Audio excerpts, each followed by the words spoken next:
देखिए, माननीय गृह मंत्री जी माफ़ी नहीं मांगेंगे। क्यों मांगेंगे? उनकी गलती क्या है? देखिए, जिस तरीके से गृह मंत्री अमित शाह जी ने कहा अम्बेडकर अम्बेडकर अम्बेडकर, अगर भगवान का नाम जपते तो स्वर्ग मिलता। बाबा साहब का अपमान नहीं सहेगा हिंदुस्तान। बाबा साहब को इन्होंने भारत रत्न तक नहीं दिया। आप दलित समाज से, आदिवासी समाज से पूछिए, क्या अम्बेडकर उनके लिए भगवान से कम है? बाबा साहब का अपमान नहीं सहेगा हिंदुस्तान। बाबा साहब को इन्होंने भारत रत्न तक नहीं दिया। इसलिए इस तरीके के शब्दों का उच्चारण करके उन्होंने एक दलित समाज, एक आदिवासी समाज और हमारे हिंदुस्तान का अपमान किया है। कोई व्यक्ति ये कहे कि मैंने साइकिल चोरी की है, वो हीरा चोरी करते हैं, चोरी चोरी होती है। आप ये कह करके कि मैंने गलत किया, हमसे ज्यादा वो गलत करते हैं, तो इन्होंने अपनी गलती स्वीकारी ना। उसके उन्होंने कहा मैंने अपमान नहीं किया। नहीं, उन्होंने कहा हमसे ज्यादा। आप एक बार फिर से सुनिए, हमसे ज्यादा अपमान। तो जब इन्होंने स्वीकार कर लिया तो इनको माफी मांगने का हक बनता है, और यही सारी पार्टी, हमारे नेता आदरणीय राहुल गांधी जी भी चाहते हैं कि सदन में वो माफी मांगे। अम्बेडकर को लेकर विपक्ष लगातार कह रहा है कि अमित शाह जी माफी मांगे, क्या लगता है, कैसे देख रहे हैं? देखिए, माननीय गृह मंत्री जी माफ़ी नहीं मांगेंगे। क्यों मांगेंगे? उनकी गलती क्या है? उनकी गलती क्या है कि वो माफ़ी मांगेंगे? माफ़ी तो ये लोग मांगेंगे, इंडी गठबंधन और वो जो बाबा साहब का अपमान किए हैं। बाबा साहब का अपमान नहीं सहेगा हिंदुस्तान। बाबा साहब को इन्होंने भारत रत्न तक नहीं दिया। बाबा साहब को इंडी गठबंधन और कांग्रेस ने गद्दार कहा, और बाबा साहब का अपमान इन्होंने वो किया जो पूरी दुनिया के दिलो दिमाग में है। बाबा साहेब का प्रतिमा और बाबा साहेब का संविधान लेकर इंडी गठबंधन, कांग्रेस अलायंस की जितनी पार्टियां हैं, पूरे विश्व के मंच पे, पूरे भारत के मंच पे बाबा साहब की प्रतिमा और बाबा साहब के संविधान को हिलाया है। ये बाबा साहब का अपमान है। इंडी गठबंधन और कांग्रेस पार्टी इसके लिए माफी मांगे। इसके लिए इंडी गठबंधन, कांग्रेस पार्टी माफी मांगे, क्योंकि बाबा साहब द्वारा लिखी गई संविधान को इन्होंने हर एक मंच पे उड़ाया, और बाबा साहब की फोटो को पॉकेट में लेके जब भी कहीं जाते हैं राहुल गांधी तुरंत दिखा देते हैं। बाबा साहब को पॉकेट में रखने वाले राहुल गांधी बाबा साहब का अपमान कर रहे हैं। और बाबा साहब का अपमान कितना करेगी कांग्रेस पार्टी? कांग्रेस पार्टी बाबा साहब का इतना अपमान की जितना कोई नहीं किया। भारतीय जनता पार्टी ने तो बाबा साहब को भारत रत्न देने का काम किया है। बाबा साहब को भारतीय जनता पार्टी ने भारत रत्न देने का काम किया है, लेकिन इंडी गठबंधन और कांग्रेस पार्टी बाबा साहब का वो अपमान किया है जो पूरा देश देख रहा है। लोकसभा 2024 के चुनाव में बाबा साहब की प्रतिमा और बाबा साहब की लिखी हुई संविधान को इंडी गठबंधन और कांग्रेस वालों ने हर मंच पे उड़ाया, हर मंच पे बहिष्कार किया। तो बाबा साहब का अपमान कर रही है कांग्रेस पार्टी और इंडी गठबंधन के लोग माफी मांगेंगे। आदरणीय अमित शाह ने कोई गलत नहीं बोला है। अमित शाह ने सही बोला है कि बार बार नाम लेना और बार बार अम्बेडकर कहना ये गलत है। नाम नहीं लेना चाहिए। बार बार ये लोग, इंडी गठबंधन वाले लोग, बाबा साहब का इतना अपमान किए जो कोई नहीं किया होगा। जय हिंद, जय भारत। अमित शाह जो जिस तरीके से अम्बेडकर को लेकर ये विवाद कांग्रेस लगातार कर रही है कि अमित शाह जी ने अम्बेडकर का अपमान किया है, कैसे देखते हैं इसे? कांग्रेस ने भीमराव अंबेडकर का अपमान किया है।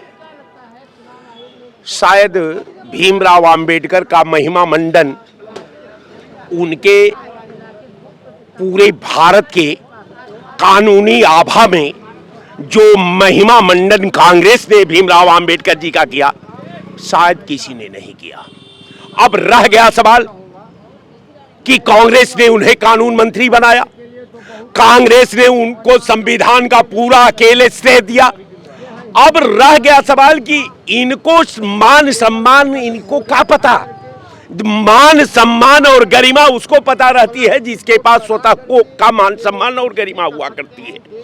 अब कहने का मेरा मतलब आप समझ लीजिए कि इनका अंबेडकर उस हाउस के राम है। हाउस में राम की संज्ञा किसको दी जाती है? जो विधा का रचना करता है, जो विधा के तहत आवाम को जिंदा रहने का, संवैधानिक हक पाने का, अपना डेवलपमेंट करने का, समाज का डेवलपमेंट करने का, शिक्षा का डेवलपमेंट करने का, उद्योग धंधा का डेवलपमेंट करने का, सड़क नहरों का डेवलपमेंट करने का अधिकार राम देता है। कौन राम? भीमराव अंबेडकर। अब चूंकि और राम पर तो वोट मिलना नहीं है, वोट तो मिलना है जय श्री राम पर। तो आप जय श्री राम का नारा तो आप तो संविधान के तहत जो पार्लियामेंट में कभी नहीं हुआ वो आपने किया। भारत के संविधान में वंदे मातरम का गीत, जय श्री राम, अल्लाहू अकबर आपके राज में हुआ, किसी के राज में नहीं हुआ। तो कहने का मतलब कि सारा सिस्टम और विधा को ये चूंकि सरकार में है, इनको ये लग रहा है कि हम इसी तरह विधा को पैर के तले रौते रहेंगे और अफवाह उड़ाते रहेंगे और सारा भारत का दोष विपक्षियों पर देते रहेंगे, नेहरू जी पर देते रहेंगे, तमाम प्रधानमंत्रियों पर देते रहेंगे और हम पाप से भगते रहेंगे। इसलिए कि भारत की पार्लियामेंट में आपको बताना चाहिए था कि इंटरनेशनल भारत की जो पॉलिसी है, इंटरनेशनल जो है भारत का आंतरिक व्यवस्था है, आपको उस पर जवाब देना था। प्रधानमंत्री को भीमराव अंबेडकर पर जवाब देना था, इस पूरे सिस्टम पर जवाब देना था, अडानी और प्रधानमंत्री का रिश्ते पर जवाब देना था। आप भाग गए मैदान छोड़ करके, आप लड़ते तो है नहीं, आप तो हमेशा भागने का काम करते हैं। तो कहने का मेरा मतलब ये कि कांग्रेस कांग्रेस है। अभी आप देख रहे हैं लोकतंत्र का दमन, कांग्रेस का 3 दिन पहले कार्यकर्ता ने अपना प्राण का न्यौछावर शहीद हुआ है।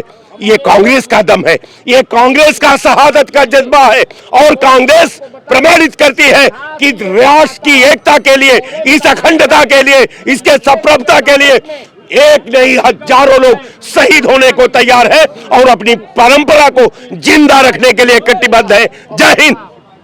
क्या आप तो युवा हैं, क्या लगता है कि आपको जिस तरीके से अंबेडकर को लेकर अभी लगातार विवाद बढ़ता जा रहा है, कांग्रेस पार्टी कह रही है कि अमित शाह जी को माफ़ी मांगना चाहिए, किस तरीके से देखते हैं? बाबा साहब अंबेडकर जी का अपमान अमित शाह ने किया है। जैसे उनको अंबेडकर कहना कि उनका नाम जितना लिए उतना स्वर्ग प्राप्त होता, तो बाबा साहब अंबेडकर वास्तव में गरीब, दलित और पिछड़ों के भगवान हैं। अगर उनकी वजह से छुआछूत का भेदभाव मिटा तो उनकी वजह से मिटा, बाबा साहब अंबेडकर के वजह से। अगर ये अमित शाह पूरे देश से माफी नहीं मांगते हैं तो इनके ऊपर देशद्रोह का मुकदमा लगना चाहिए और इनको इस्तीफा देना चाहिए। बाबा साहब अंबेडकर जी ने जब संविधान लिखा है तो यह संविधान का भी विरोध करते थे और भारतीय जनता पार्टी और आरएसएस के लोग, हमारे भारतीय तिरंगे का अपमान करने वाले ये चंद आरएसएस और संघ के लोग, ये हमें राष्ट्रभक्त और राष्ट्र देश का सर्टिफिकेट बांटते फिर रहे हैं। ये सब संविधान विरोधी सरकार है। ये अभी एक बिल ये लेके आए हैं कि इनको वोटों की गिनती नहीं होगी, जितने लोग अब ये वोट डालेंगे उनकी काउंटिंग रोक दी जाएगी। तो ये सरकार अब इमरजेंसी से भी प्लानिंग कर रही है कि इनको पता है कि अब ये जीतेंगे नहीं, इनका समय पूरा हो गया है। तो इसीलिए ये सब मिल बांट के ये सब करके अब सत्ता में बनने के लिए कुछ ना कुछ कर रहे हैं बस।